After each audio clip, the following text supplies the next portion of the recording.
So, you are an English student? Yes, Would you like to question in English or in Hindi? I would like to prefer Hindi. हाँ चलो हिंदी रहेगी वैसे, अपन हिंदी में बात कर लेते हैं। मोटे तौर पे हिंदी का अपने आप को पढ़ाना भी हिंदी में ही पड़ेगा। तो एक तो आपका नाम ही बड़ा ये जोरदार है, प्रेयस। भारतीय परंपरा में बहुत बात हुई है प्रेयस की, क्या है ये प्रेयस? प्रेयस का अर्थ यदि हिंदी में एक उसका शब्द मिलता है प्रेयसी, वो प्रिय से है, प्यारे से। तो प्रेयस उस संदर्भ में है कि इंग्लिश में कहा जाए तो लवेबल, और वैसे प्रिय या फिर प्रियतमा के लिए इस्तेमाल किया उसका मेल वर्जन प्रेयस। तो इस संदर्भ की बात है। ओके, तो एमए आपने, बीए तो आपने वहाँ डीयू से किया है? जी सर। रामकृष्ण कॉलेज से, अच्छा कॉलेज है तो। जी सर। और ऑनर्स किया है आपने, आपकी अच्छी नॉलेज होगी। और मास्टर्स जो है इग्नू से किया है? जी सर। तो पेपर्स उसमें कॉमन होते हैं सारे, यूँ? हाँ जी। ठीक है, पर काम आपका दिख रहा है your PhD, have you done your PhD? नहीं, चल रही है ये चल रही है। कॉन्सेप्ट ऑफ राष्ट्र प्रथम and role of Sardar Patel in Indian freedom struggle. तो ये जो कॉन्सेप्ट ऑफ नेशन है, नेशन स्टेट है, what is nation state? Sir यदि इसे एक सिंपल परिभाषा में देखा जाए तो यदि हम इसे व्यक्ति के रूप में लें तो राज्य जो है वो, यदि व्यक्ति को, नेशन एक व्यक्ति की तरह है, राज्य जो है वो एक हम बाहरी आवरण के रूप में है, जो हम कपड़े पहनते हैं उसे अब राज्य कह सकते हैं। व्यक्ति और राष्ट्र जो है वो उसकी अंतरात्मा है। तो आप अपना बाहरी पहनावा किस तरह से है वो नेशन, वो स्टेट बताता है, लेकिन आप नेशन, आपका शरीर का ढांचा किस तरह से है, वो सारी चीजें जो है वो नेशन के भीतर आती हैं। मैं मेरी थीसिस में नेशन और राष्ट्र के बीच में एक अंतर करने का प्रयास कर रहा हूँ कि ये दोनों एक अलग अलग कॉन्सेप्ट समझता हूँ मैं। ये दोनों अलग ही है, नेचर और स्टेट वैसे अलग ही माने जाते हैं। जी, तो नेशन जहाँ पर शब्द का इस्तेमाल होता है वो एक वेस्टर्न कॉन्सेप्ट है, जहाँ पर आप एक सीमित दायरे में बंधा हुआ महसूस करते हैं, चाहे वो आप एक भाषा के रूप में हो, या एक धर्म के रूप में हो, या एक जाति या नस्ल के रूप में हो, ये उससे जुड़ा हुआ एक पार्ट है, और निश्चित रूप से भौगोलिक सीमा भी उसका एक हिस्सा है।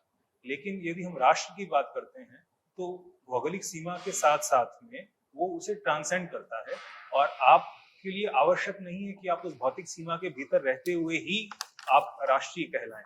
एक भारतीय व्यक्ति यदि भारत के पार अमेरिका में भी रह रहा है और उसकी भावना भारतीयों के साथ में जुड़ी हुई है तो वो भारतीय कहलाएगा, उसके लिए उसे यहाँ का नागरिक होने की आवश्यकता नहीं। तो ये राष्ट्रीय और नेशन का मैं। अच्छा, आप नेशन जो उनका कॉन्सेप्ट है उसको राष्ट्र के कॉन्सेप्ट को अलग कर रहे हैं। जी सर। आप कह रहे हो कि ये जो राष्ट्र है वो, उन्होंने जो नेशनल कॉन्सेप्ट है उसको पर्याय नहीं है। जी सर। भारतीय परंपरा में इसके अलग मूल्य है, भले अलग स्थापना है, आप ये कहना चाह रहे हैं? जी सर। ओके, बेसिकली नेशन की परिभाषा भी स्पष्ट नहीं है। जैसे एच.एल. फेदरस्टोन है, उन्होंने स्पष्ट रूप से कहा है कि नेशनलिटी जो है वो कोई साइंटिफिक डेफिनेशन स्टैंड नहीं करती है। यही बात जॉन रॉबर्ट सीले भी कहते हैं कि जो नेशनलिटी की हमारे यहाँ पे कोई परिभाषा या फिर उसको कोई नहीं, वो तो सभी कहते हैं। नेशनलिटी में तो बहुत सी कॉन्सेप्ट है, लूजली डिफाइंड है कि ये भी कोई भी चीज, एक चीज जो आपको अंतर प्रभावित हो रही है आप समाज में, उसके मन में नेशन बना देती है उसको। भारत में तो हम इसलिए नेशन है कि हमारे बहुत सी चीजें हैं। चलिए अब इस पर बाद में तो करेंगे, पर एक और आपकी रुचि बड़ी जोरदार है, करंट अफेयर्स। इसको कैसे परिभाषित करेंगे आप? सर, करंट अफेयर्स का मेरा तात्पर्य ये है कि विशेष रूप से जो वर्ल्ड लेवल पे अभी घटनाक्रम हो रहा है, एक स्टेटमेंट मैंने कभी पढ़ा था लेनिन का कि वर्ल्ड पॉलिटिक्स में कई बार सैकड़ों वर्ष बीत जाते हैं लेकिन उसमें दशक जितना भी आगे नहीं बढ़ता है, लेकिन कई बार दशकों में भी सैकड़ों वर्ष बीत जाते हैं।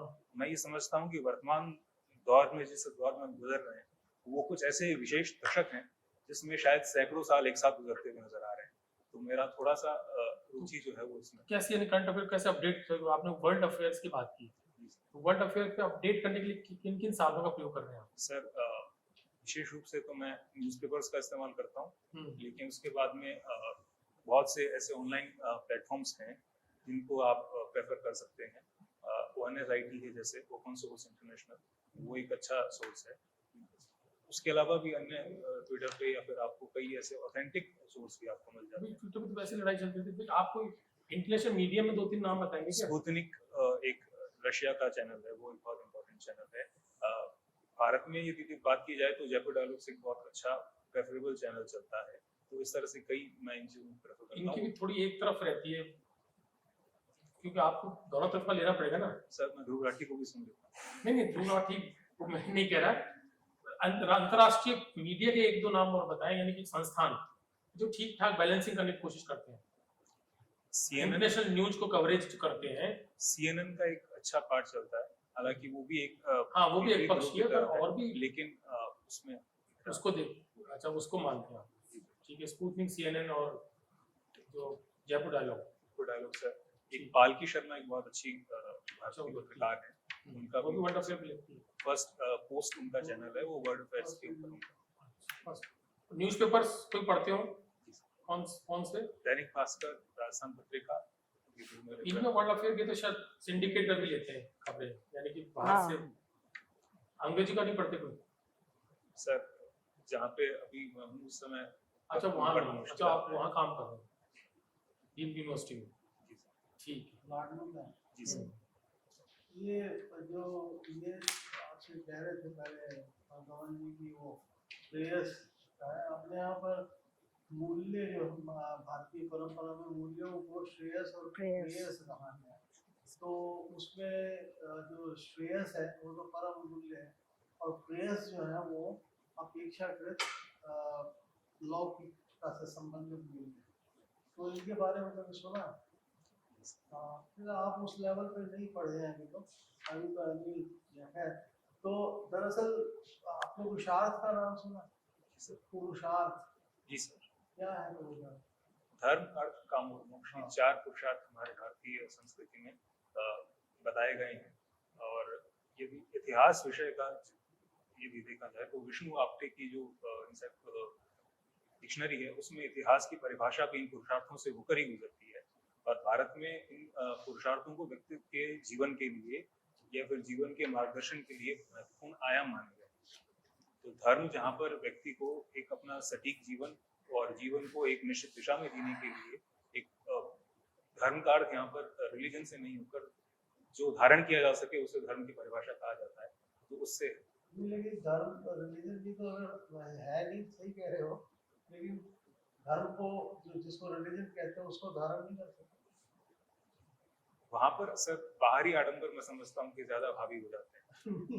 वो ठीक है, मैं तो तुमसे इसलिए पूछ रहा हूँ क्योंकि अपन जब ये फर्क करते हैं ना तो उसमें रिलीजन को भी धारित किया जा सकता है।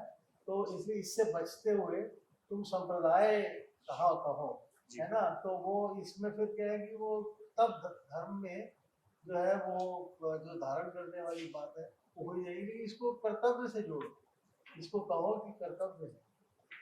हाँ, तो ये मनुष्य के। अच्छा एक बात और बता चाहता हूँ कि आपने कहा कॉन्सेप्ट ऑफ राष्ट्र प्रथम and role of Sardar Patel in Indian freedom struggle. तो उसमें सरदार पटेल ने राष्ट्र प्रथम के विषय में कोई इस अवधारणा को, इस कॉन्सेप्ट पर कुछ खास कहा है? सर ये बात एक विडंबना ही कही जा सकती है कि भारत के अनेक महान जितने भी स्वतंत्रता सेनानी हुए उन्होंने कहीं ना कहीं उनका राइटिंग में उनके खुद का कुछ ना कुछ कार्य है, परंतु सरदार वल्लभ भाई पटेल का ऐसा कोई भी कार्य हमें देखने को मिलता नहीं। पीएन चोपड़ा ने उनके भाषणों का कलेक्शन जरूर हमारे सामने प्रस्तुत किया है। इसके अलावा हम जितने भी जानकारी उनके द्वारा मिलती है उनके कार्यों के द्वारा ही मिलती है, परंतु उनके द्वारा खुद के द्वारा ऐसा कुछ हमें देखने को नहीं मिलता। लेकिन जहाँ तक उनके कार्य नजर आते हैं वो जो उससे स्पष्ट हो जाता है या फिर उनकी जो विचारधारा समझ में आती है, मैं उस पर कार्य करने का प्रयास कर रहा हूँ। अच्छा, तुम मतलब उसको उभारोगे उसकी? जी सर। ये रिसर्च अच्छी बात है, आगे इसमें मेहनत बहुत लगेगी। अच्छी बात है। तो अभी कहीं तुम ये वहाँ जहाँ काम कर रहे हो वो तो जैन यूनिवर्सिटी है? जी सर। है ना? जी। तो चलो ठीक है। अब एक बस अंत में एक चीज़ और मतलब मुझे लग रही है पूछने के लिए कि अभी बड़ी कंट्रोवर्सी है सरदार पटेल और नेहरू के संबंधों को लेकर। तो उसमें वो कितना फैक्ट है और कितना फिक्शन है, तुम अपने हिसाब से बताओ। सर दो इंडिविजुअल जब एक साथ कार्य करते हैं तो इसमें मैं समझता हूँ कि ये गलत नहीं है कि आपके विचारों के प्रति आपकी एक अलग अलग विचारधाराएं हैं। बहुत लंबे समय तक इन दोनों की विचारधाराओं को एक साथ जोड़े रखने का कार्य महात्मा गांधी ने अच्छे तरीके से निभाने का प्रयास किया था और वो एक बैलेंस बनाकर चल रहे थे। लेकिन एक समय ऐसा आया जब गांधी नहीं रहे या फिर गांधी का प्रभाव इन दोनों के ऊपर थोड़ा थोड़ा कम होने लग गया, तो उसके पश्चात दोनों के शायद लक्ष्य एक थे परंतु रास्ते अलग अलग थे और उन रास्तों में एक पक्ष के व्यक्ति को ये लगता था कि मेरा रास्ता सही है, सरदार पटेल को लगता था कि मेरा रास्ता सही।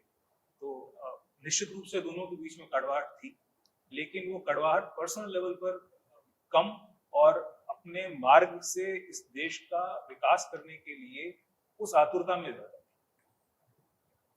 बाकी वैसे तो अब ये इसमें नेहरू और इन दोनों के संबंधों को जहाँ तक बात है, वो क्योंकि आज़ादी के पास ज़्यादा दिन जी नहीं 50 में रहती है, कुछ पता नहीं चलता। हो गई उनकी, किंतु ये बात आप ठीक कह रहे हो कि वैचारिक मतभेद था, वो पर्सनल लेवल पर नहीं। कड़वाहट ही नहीं, शब्द में इस्तेमाल कड़वाहट शब्द ठीक नहीं है, मतभेद ही कही।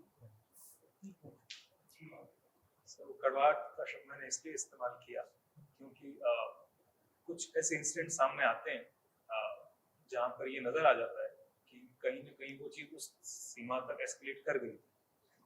यदि वो नहीं करती तो शायद ज्यादा अच्छा होता। हाँ नहीं वो ठीक अपनी नहीं है, कर सकती है, हो सकती है चीजें, लेकिन उनके जो लेटर्स हैं मैंने बहुत सारे देखे थे, उनमें तो म्यूचुअल रिस्पेक्ट काफी ज्यादा नजर आती है। और ये बात तो थी, आइडियोलॉजिकली दोनों पोल्स अपार्ट, उनको कोई दूसरा। आपने टीचिंग अपनी हॉबी में लिखा है, तो आपके सामने बोर्ड है, आप अपनी रुचि का कोई भी विषय 2-3 पॉइंट्स में बताइए।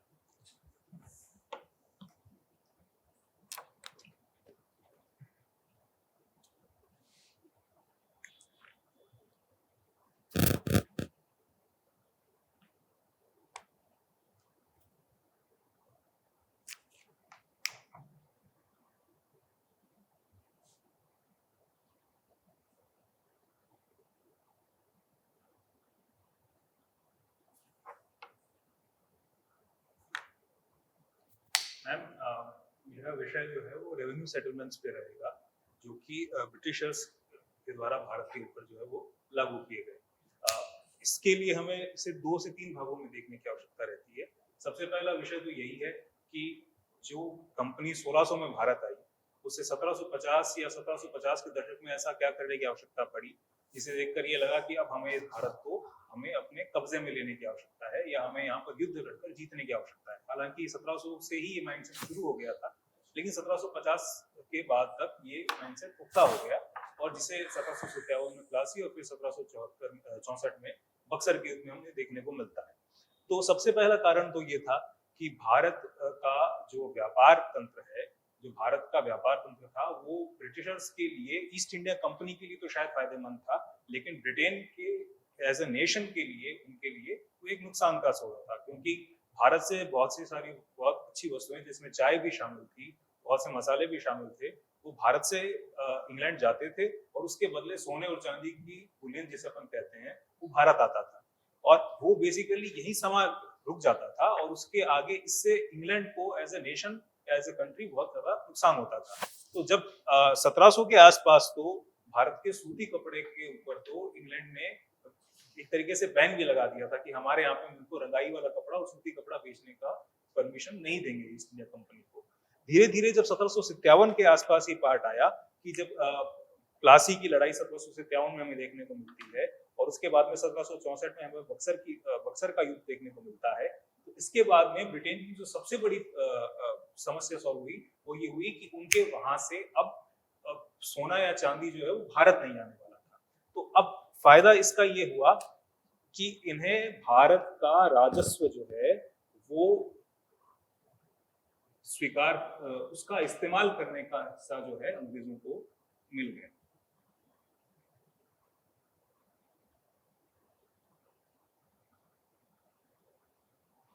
जो राजस्व पहले भारतीय राजाओं के पास में जाया करता था, अब उस राजस्व का इस्तेमाल अंग्रेज भारतीयों का राजस्व का इस्तेमाल भारतीयों की वस्तु खरीदने के लिए कर सकते थे और इसके लिए इंग्लैंड को कुछ भी पे नहीं करना पड़ रहा था और भारत भारतीयों के द्वारा ही लूटा जा रहा था। तो सबसे बड़ी समस्या जो थी वो इंग्लैंड की ये सॉल्व हुई।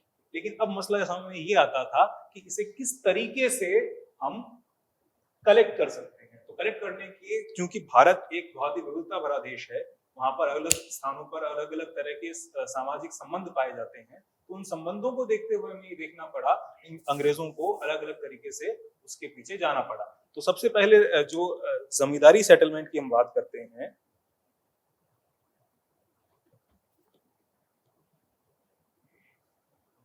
हाँ? 1793 में लॉर्ड कॉर्नवालिस के द्वारा ये बंगाल में सबसे पहले जो है वो आइए, ठीक है। बैठिए। तो अब एक छोटी सी चीज पूछूंगा कि उनका यानी कि पर्पस भारतीय संबंधों को देख करके बंदोबस्त बनाना था या मैक्सिमम आउटपुट लेने, क्या ऑब्जेक्टिव था कि मैक्सिमम आउटपुट लेना, या भारत में जैसे संबंध उनके आधार पे उसको, भाई उन्हें पता चला कि यहाँ तो किसान जमींदार के बीच में ऐसा संबंध है तो उन्होंने वैसा बना दिया, या उन्होंने लगा कि भाई मैक्सिमम कैसा सकता है, क्या ऑब्जेक्टिव था, दृष्टि कहाँ थी? सर, जो दृष्टि तो निश्चित रूप से मैक्सिमम से मैक्सिमम वसूलने पर ही थी, लेकिन उसके लिए जरूरी ये था कि वो उसके यहाँ के संबंधों को देखना आवश्यक था। जैसे कि जमींदारी बंदोबस्त में उन्होंने वहां पर जमींदार थे और जमींदारों से ही सबसे पहले उन्होंने वसूलने की कोशिश भी करी, और चूंकि कॉर्नवालिस खुद एक जमींदार थे, इंग्लैंड में वो उस विचारधारा से जुड़ाव उनका था, वहां पर उस विचारधारा का 1790 के दशक में प्रभाव भी बहुत था, तो इसलिए उन्होंने उसको जमींदारी व्यवस्था को वहां पे अपनाया। और मूल कारण ये था कि यहाँ पर वो जो है वो फिक्स कर दी गई थी कि इससे आगे हम बढ़ाएंगे नहीं। देर सवेर जब हम नीचे मद्रास की तरफ और बम्बई की तरफ जाते हैं तो वहां पे हम देखते हैं कि पहली बात तो वहां पे जमींदारों जैसी कोई व्यवस्था नहीं थी, दूसरा अंग्रेजों में उपयोगितावादी विचारधारा का जो है यूटिलिटेरियन जो कॉन्सेप्ट है वो हावी होने लग गया था, और उन्होंने ये कहा था कि ये जो परजीवी क्लास जो है इसे हमें हटाना होगा। वो जमींदारों को परजीवी क्लास समझते थे, तो उन्होंने वहां पर अधिक से अधिक वसूलने के लिए किसानों से सीधा संपर्क साधने का प्रयास किया और वहां पे उन्हें अधिकतम उस तरीके से मिल सकता है। तो तुमसे तो हम थोड़ा अनौपचारिक हो गए। एक लास्ट में और चीज, अच्छा मीराबेन के बारे में, मणिबेन है, मणिबेन, तो ये जो गांधी जी के साथ थी, नहीं, ये सरदार वल्लभ भाई पटेल की अच्छा बेटी। डॉक्टर जो थी उनकी, उनके बारे में कुछ लिखा नहीं गया, उनका क्या, उनकी क्या भूमिका है? बेसिकली सरदार पटेल के बारे में जो एक तरीके से फर्स्ट हैंड अकाउंट हम कह सकते हैं तो वो मणिबेन के मणिबेन द्वारा से। ही हमें मिलता है। अच्छा। वो उनकी पर्सनल सेक्रेटरी रही हैं अच्छा। और सारी जिंदगी उन्होंने अपने पिता की सेवा करी, उन्होंने शादी भी नहीं की थी, और ये कह सकते हैं कि 1930 के बाद से उन्होंने सरदार पटेल को हर उस जगह पर जहां वो वांछित रूप से जाया जा सकता था, मणिबेन ने सरदार पटेल को कंपनी बिल्कुल साथ। उनके और भी अच्छे थे क्या सरदार पटेल के? एक बेटा हुआ जब ये मेंबर ऑफ पार्लियामेंट भी रही थी। हाँ। जी आनंद से रही, ठीक है, मतलब विद्यानगर उन्हीं का द्वारा बसाया हुआ है जहाँ पे अच्छा। सरदार पटेल यूनिवर्सिटी है, जहाँ से ये चीज़ है।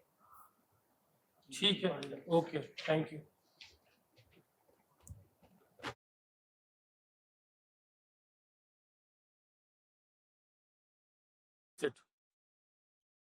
तो जब मैंने आपका नाम अभी जब पढ़ा ना, तो मेरा मंतव्य वही था जो सर ने कहा, अब आप जाके यहाँ पानी पीजिए।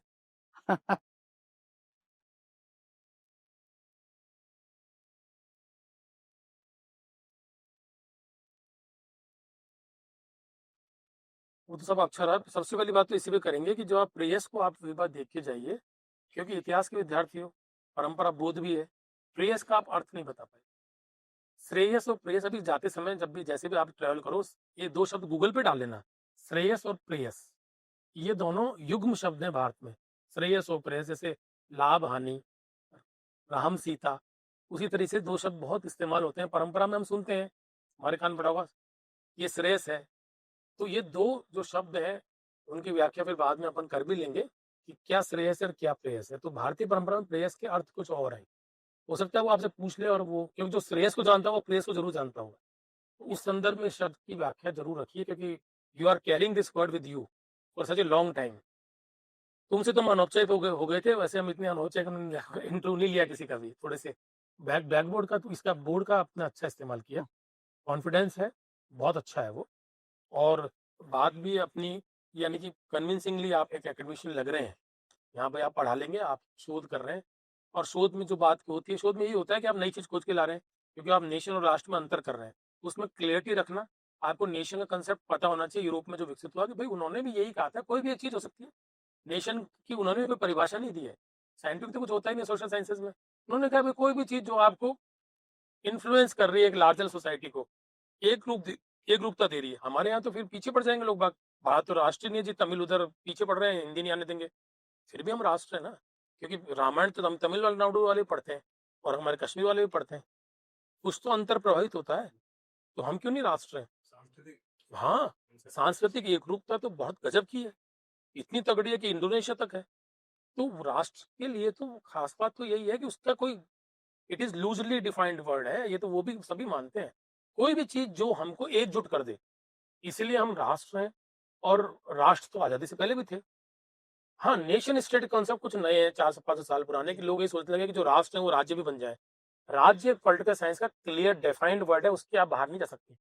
उसको भी क्लियर तैयार करो, क्योंकि ये आपका टॉपिक ऐसा है कि व्हाट इज स्टेट, तो उसकी एक डिफाइंड परिभाषा है जिसमें कोई रोले दावा नहीं है। दैट इज साइंटिफिक ऑल्सो, भाई ये 5-4 कंपोनेंट है तो राज्य है। हमारे यहाँ कौटिल्य भी यही कहता था, और मॉडर्न स्टेट वाले लोग भी यही कहते हैं कि भाई सिटीजनशिप है, टेरिटरी, एक फिक्स टेरिटरी है, एक गवर्नमेंट है और सॉवरेंटी है, दैट इज स्टेट। हम स्टेट नहीं थे पहले, आजादी से पहले राष्ट्र तो थे ही थे। और ये सब इटली, जर्मनी, इंग्लैंड और फ्रांस, ये भी राष्ट्र खींच खांच के जो राष्ट्र से राज्य बने, इन्होंने कहा हम अपनी टेरिटरी एक कर लेंगे। तो राज्य को की परिभाषा को आप किसी पॉलिटिकल साइंटिस्ट से समझ रहे हैं तो हमसे बात कर लेना, वो क्लियर है, वेल डिफाइंड टर्म है, एंड इट्स ये एक पारिभाषिक शब्द है राजनीति विज्ञान का, उसमें किसी को वो नहीं है कि राज्य क्या होता है। और राष्ट्र राज्य अभी मॉडर्न सी चीज, हम जो नेशन स्टेट की बात करते हैं, अब सारे नेशन स्टेट बन ही गए हैं, क्योंकि हम लोगों ने नेशन के आधार पे खींच खांच के राज्य भी बना ली, टेरिटोरी वहां तक फैला ली।